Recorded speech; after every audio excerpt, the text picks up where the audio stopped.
What is up, you guys? I don't know if you watched my last video or not, but I did some mock-up assembly of my engine here, and now I need to tear it all back apart so I can finish installing my valve train here, and then actually get to final assembly on this long block, because I need to get this thing done and I'm tired of not driving my car, sitting over there doing nothing but collecting dust. So we're gonna get to work.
Alright, so what we got to do next is pull these guys back out. I just temporarily installed the valves with low tension springs because we were checking our piston to valve clearance using that. So now I need to take those out, throw in all the rest of the valves with the proper springs, and I'm actually going to do a complete valve adjustment and everything with stock shim over bucket style lifters.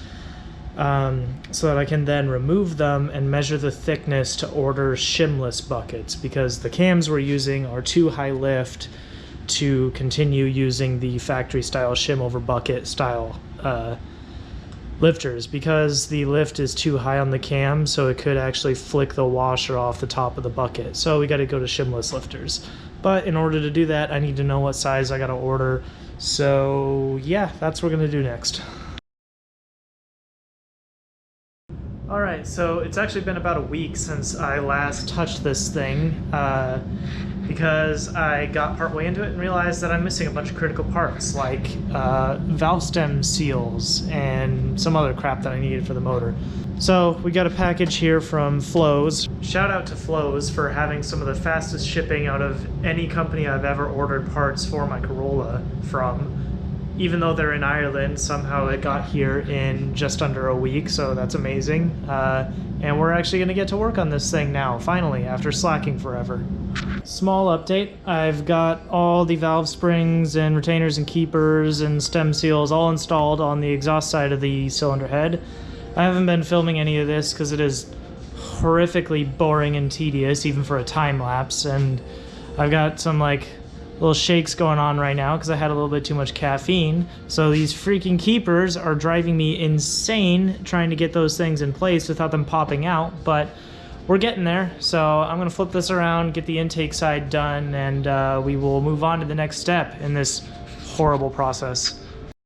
Just to give you guys a quick idea of what I'm working with here, if you've never used a valve spring compressor and tried to install valve keepers, these tiny little guys, I gotta use this little magnetic screwdriver and, hold on, give me a second.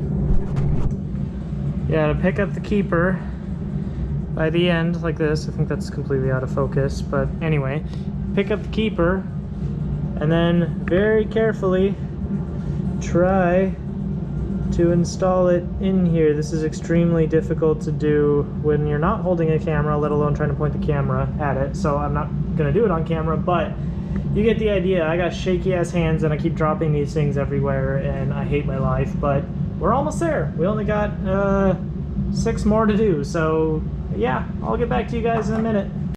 Okay, and just like that, I finally have all of my valves, retainers, keepers.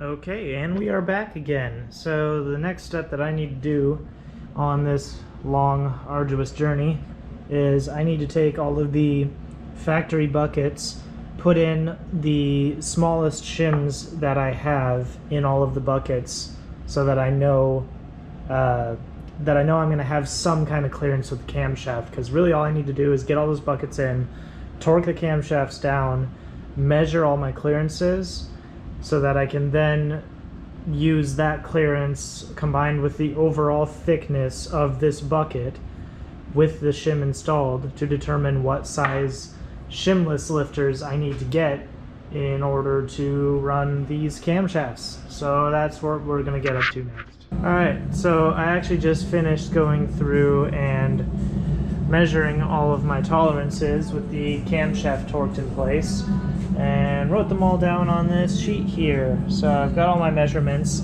So now what I need to do is actually take this here micrometer and actually measure the total thickness of my bucket and shim. So I actually got to take this guy, open this up big enough to where I can fit it over the shim, tighten it up.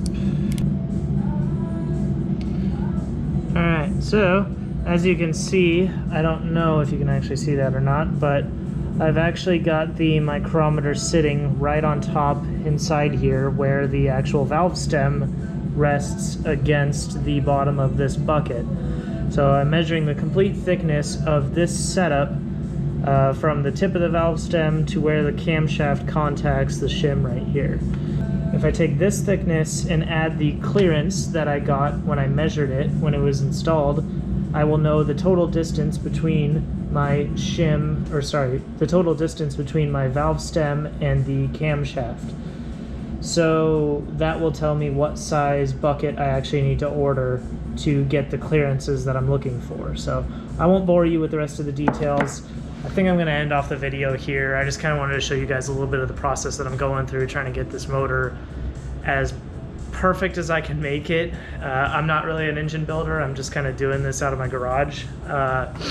Hopefully it turns out good. So I'll see you guys in the next video.